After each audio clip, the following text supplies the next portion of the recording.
The heir of Beijing fell and became my caged canary. For 3 months he obeyed me like a dog, until one day his childhood sweetheart blocked my way, her face full of fury. "How dare you humiliate him like this? He would never want your dirty money." I turned away without a care. 3 years later, just after I returned home, I met a pair of eyes red from crying. "Shen, am I not even worthy of knowing why you abandoned me?" Chapter 1. The Shi family collapsed overnight. Adrian Tsai, once the young heir of a billion-dollar empire, became nothing more than a debt-ridden outcast. Those who once flattered him now waited eagerly to watch him fall. I was also curious to see Adrian today. Not because of his ruined family, but because his face was simply too beautiful. His slender, upturned eyes often drooped coldly. When he glanced up, it was lazy, proud, distant. Most people thought he was arrogant and unapproachable. But the first time I saw him, I ignored those opinions. He was too striking. Even his cold gaze looked like temptation.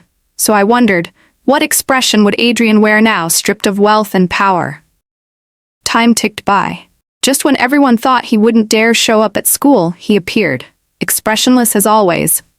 At a glance, nothing seemed different. But the luxury Cayenne that usually carried him was gone. The Shi estate lay far outside the city. Today, Adrian had taken the bus, arriving late because he didn't know the route. Adrian didn't walk toward the classroom building. Instead, he headed quickly to the administration office. My brows lifted slightly. He was there to file a leave of absence. The downfall had come suddenly. His father was detained for investigation. His mother left without hesitation.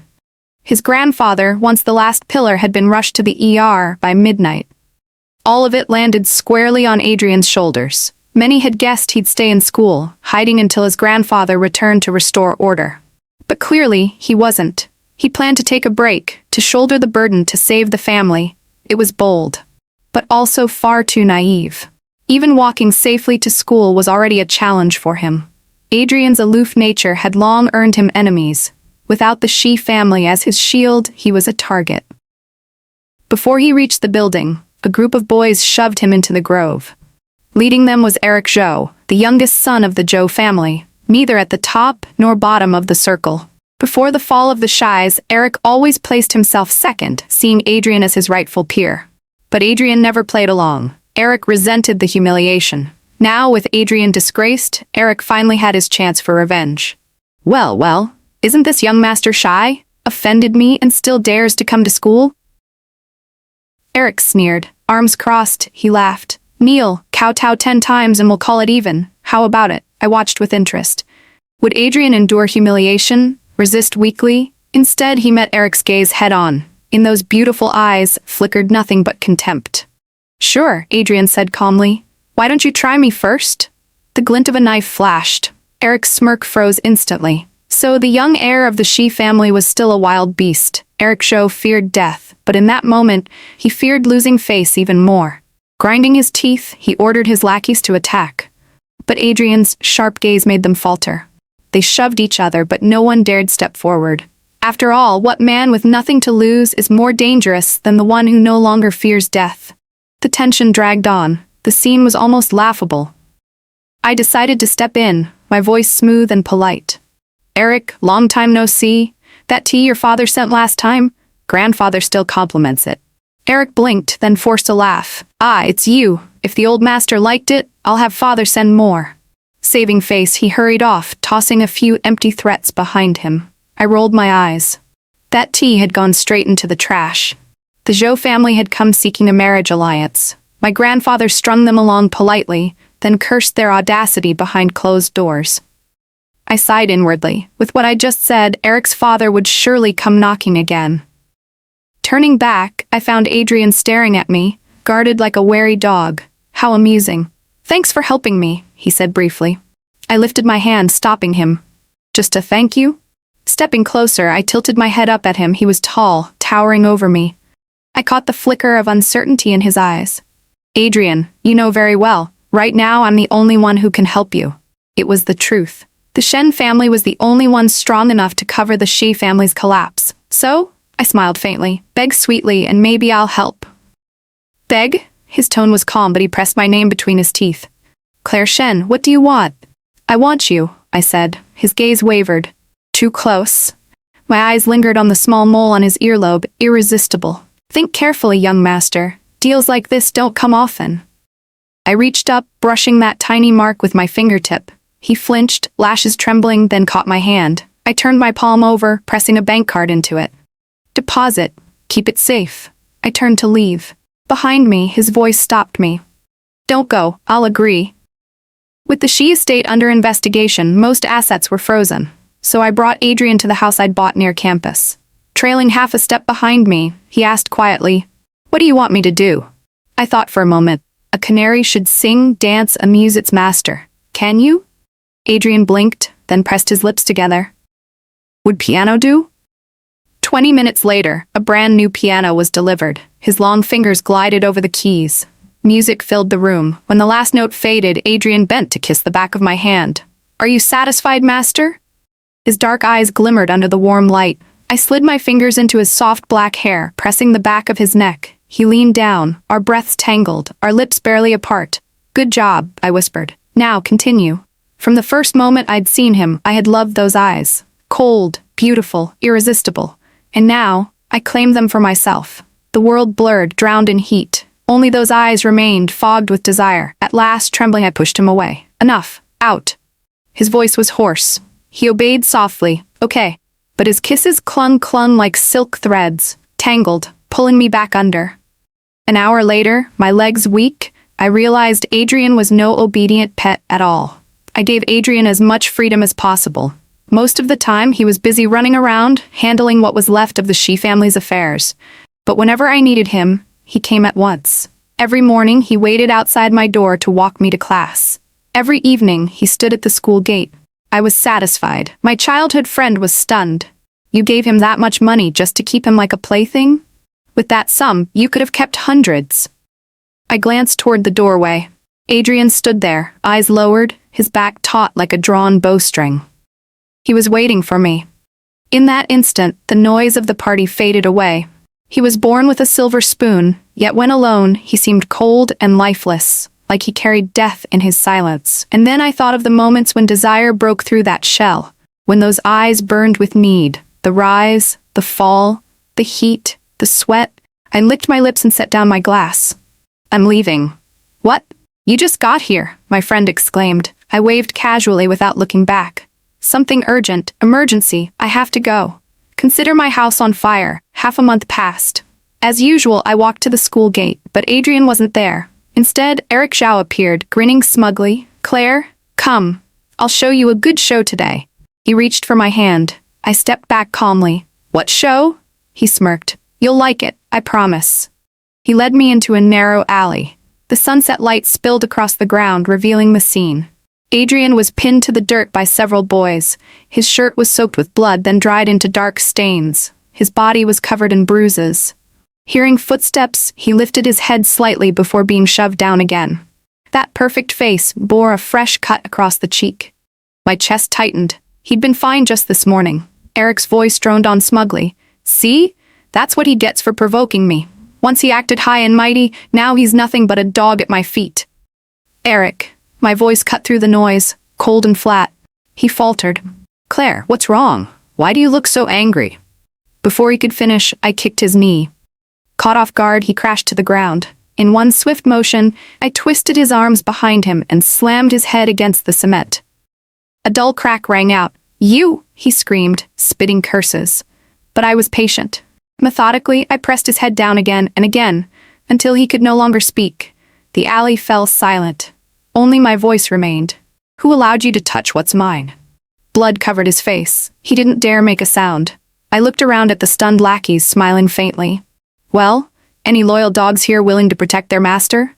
No one moved. Eric's men scattered. Adrian, battered and bleeding, still grasped my hand, inspecting it carefully. Your hand? Did they hurt you? I was speechless. From my bag, I tossed him ointment. Use this first, go to the hospital later. He frowned. Why do you carry medicine like this? Do you get hurt often? I froze, fingers curling slightly, then shrugged. Better to be prepared. Now hurry, or I'll throw you away if you scar. Adrian went quiet, obediently applying the ointment. Eric lay on the ground like a broken doll, wheezing. His hateful gaze followed us. Claire Shen, you only keep him to humiliate him. I just gave him the beating he deserves. What's wrong with that? Adrian finished with the ointment, then pressed his foot against Eric's chest. A cold smile tugged at his lips. I chose to be her dog. What's it to you? Jealous? Eric's face turned red with rage, but no words came out. By the time we walked away, all he could do was curse weakly. Mad? You're both insane. Adrian's arm was wounded, so I forced him into the passenger seat. Sit still. We're going to the hospital. The warning sound for his seatbelt kept beeping. He blinked innocently. My arm can't move. You seemed fine stomping on people earlier, I retorted. Suddenly it hurts. His phoenix eyes watered, misting with false pain. Help me, Claire. Please. I sighed, unable to refuse. Leaning over, I buckled the belt for him. The click echoed. In the next second, a warm hand cupped the back of my head. Another arm wrapped around my waist, pulling me into his lap. His lips pressed softly to mine. When we finally parted, his eyes glowed like they held the moon. Don't throw me away, Claire. Next time, I'll win. I opened my mouth, but no words came. My heart pounded wildly, threatening to burst from my chest. I pushed him back, clinging to reason. Hospital first. But his arms tightened again, dragging me back. His fingers tangled in my hair, caressing my neck. Too late, he whispered, urgent. Save me now, Claire. Please. Desire surged in the cramped car. That summer night, heavy rain crashed down. Each drop shattered against the concrete, fierce and unrelenting. Inside, so were we. Chapter 2. An hour and a half later, my hands still trembled, my legs weak as I tried to steady my breathing. Dozens of missed calls lit up my phone screen. The same name repeated across them all. Cold, sharp, accusing. They stripped away the heat that lingered on my skin. Adrian had gone inside for scans at the hospital. I sat alone in the car. Biting my lip, I finally pressed redial. The call connected instantly. A voice colder than ice spoke. Now, immediately, return to the ancestral home.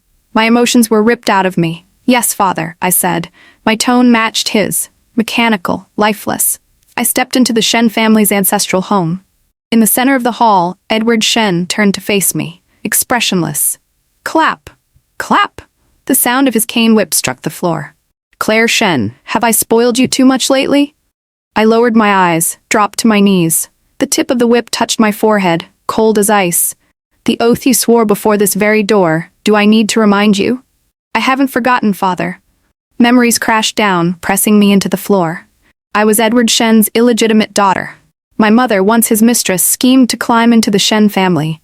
She threw away her contraceptives, but died giving birth to me. Her plans ended in the delivery room. I grew up unaware, struggling in an orphanage until I was 12. At 12, Edward took me away. Forced me to kneel before the Shen house and swear, I exist for the family. I will dedicate everything to the family. Everything I do shall serve the family's interest.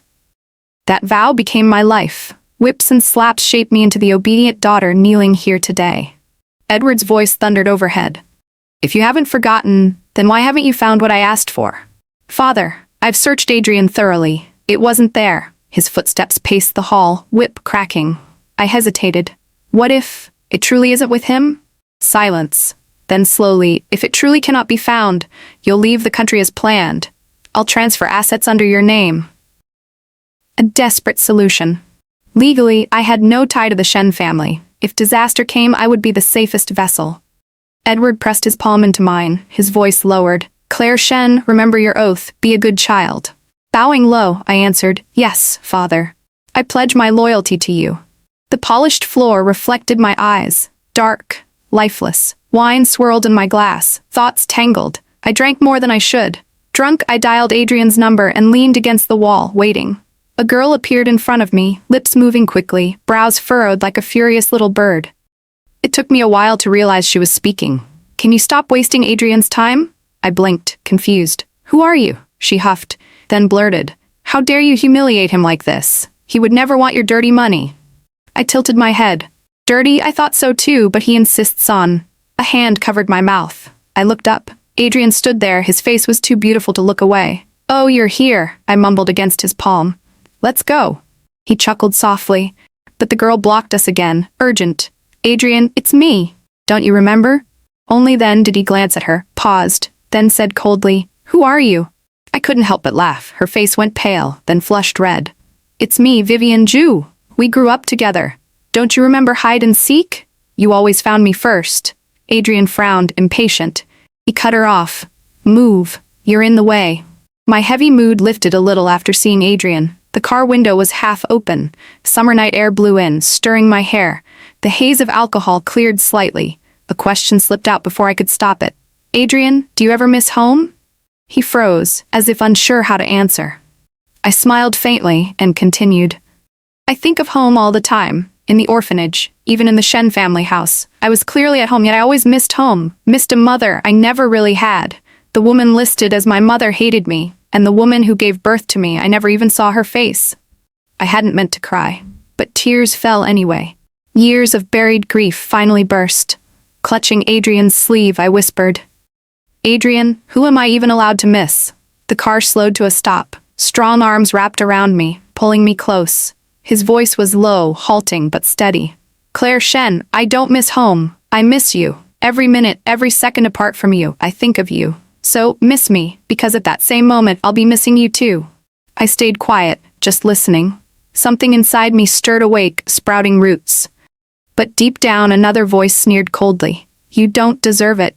The next time I saw Vivian Ju, she blocked me in an alley near school. Can't you let Adrian go? She demanded. I tilted my head, amused. The familiar place tugged at old memories, making me uneasy. Her voice grew harsher. If it weren't for your money trapping him, he'd never treat me this way. Don't think you can separate us so easily. I chuckled. Does Adrian know what you're saying? Too childish. Too boring. I turned to leave. Her voice, sharp and mocking, followed me. Does Edward Shen know how much money you've funneled to Adrian? I stopped, raising my eyes to her. What do you mean? She twirled her hair with disdain. Edward Shen actually gave that much power to a bastard daughter. Must have been hard for you. But if I tell him what you've been doing, will he still let you run wild? A loud crack. I slammed Vivian against the wall, my hand around her throat. She shrieked. Claire Shen, how dare you touch me? What's there to be afraid of? I sneered, pressing her back step by step. Edward gave me the authority, so I have every right to use that money. Once the Shi family recovers, this will bring huge returns. It's just an investment. You think I'm like you, losing my mind over childish romance? Her eyes blazed. Stop pretending. What kind of business makes you stake half your family fortune? Admit it, you have feelings for him. You love him, don't you? I frowned, baffled. I don't love him. How many times must I say it?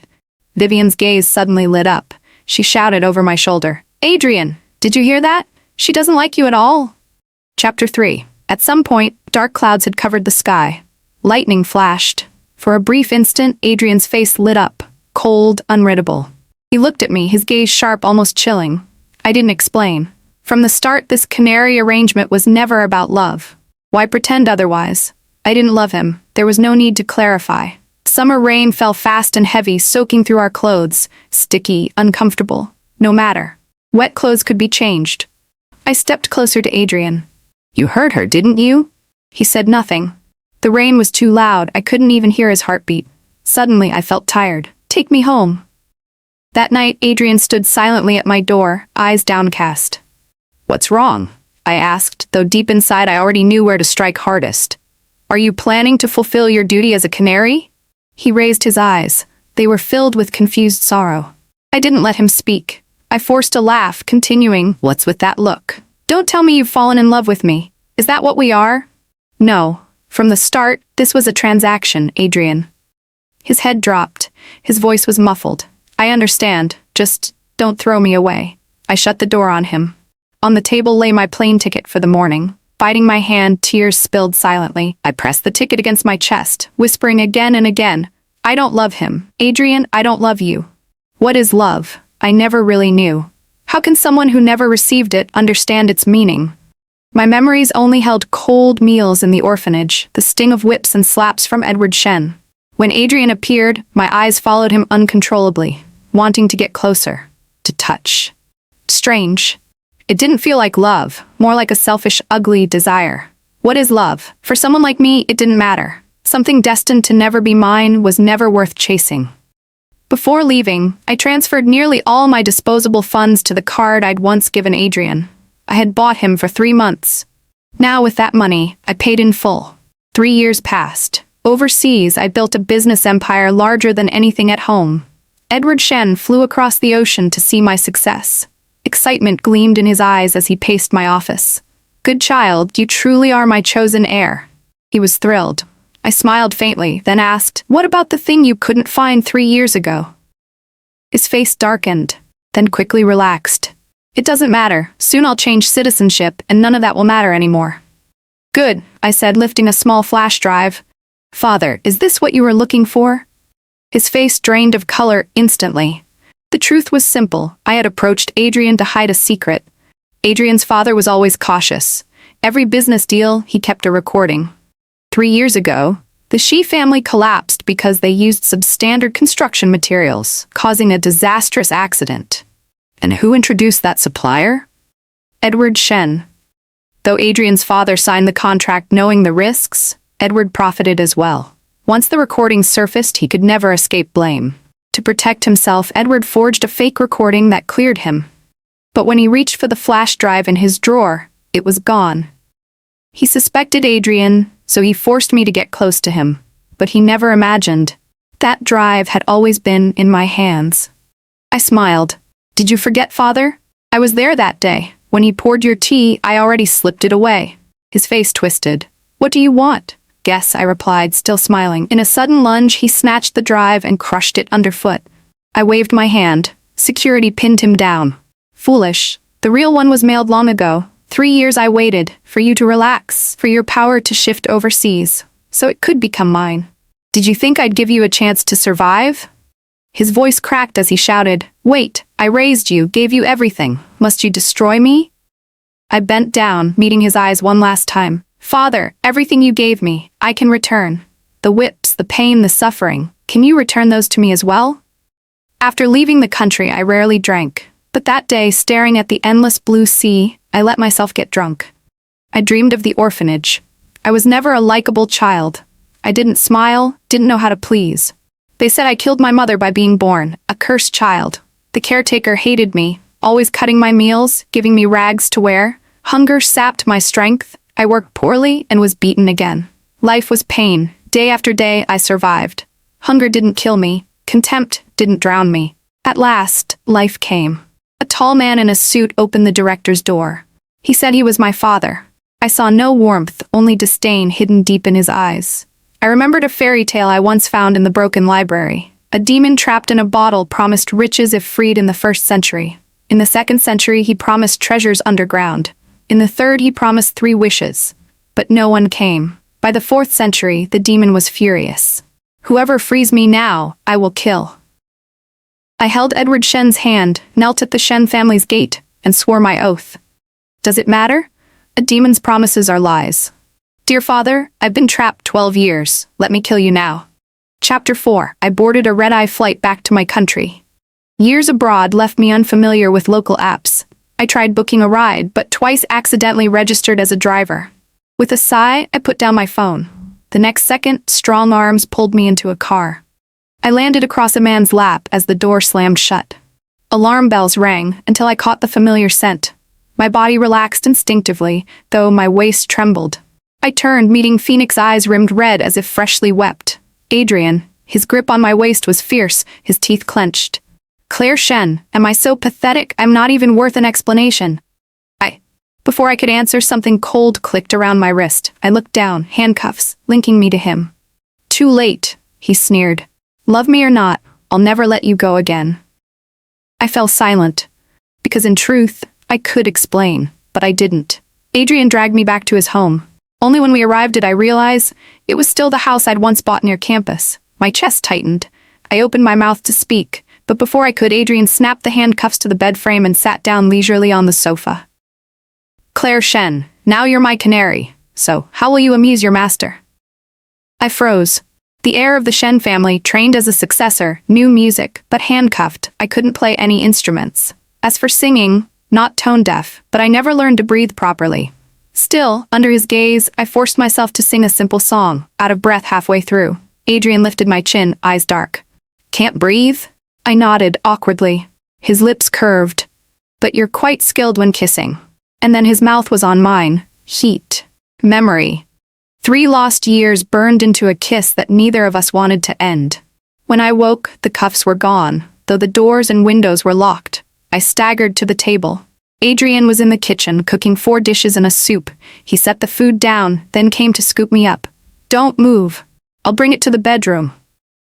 I leaned into his chest, murmuring, "Adrian, I won't leave again." For an instant his lips curved upward, then he pressed them back down. "Claire, do you think I'll believe that?" I asked softly. "What will make you believe me?" "Nothing," he said flatly.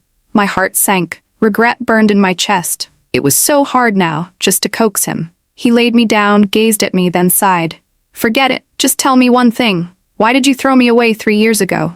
I bit my lip. I'd hidden that flash drive all along. I'd approached him with a purpose. Whatever his reaction, I couldn't lie anymore. So I told him everything. Silence stretched. I closed my eyes, waiting for the sword to fall. Instead, a warm hand ruffled my hair. Adrian's voice was soft. I knew.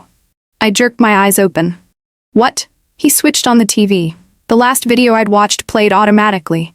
In it, I was expressionless, swiftly pocketing the flash drive from my father's study. There were cameras in his office. I destroyed most of the footage. Only this clip, I kept it. I've watched it thousands of times. Every time I missed you, I watched it again. I stared at him in horror. "You know what this is, Adrian? That's insane." He fell silent, then said quietly, "From the start, I knew you approached me with a purpose. I just didn't expect you to leave so decisively. If I had another chance, I'd have locked you up long before." His eyes bore into mine, his grip on my wrist unrelenting. "So Claire, don't leave me a second time, because I don't know what I'd do." I looked straight back into his gaze. My voice was firm. "I won't leave. Adrian, every day apart, every hour, I missed you too." The storm had passed. The secrets, the betrayals, the lies, laid bare. We were 2 broken people, bound by desire, guilt, and something deeper we never dared to name. Adrian was no longer the arrogant young heir. I was no longer the obedient daughter shackled by vows. The world outside could call it twisted, unhealthy, insane. But in his arms, beneath his burning eyes, none of that mattered. I had once sworn, I exist only for my family. Now at last I rewrote my oath. I exist for myself, and for him.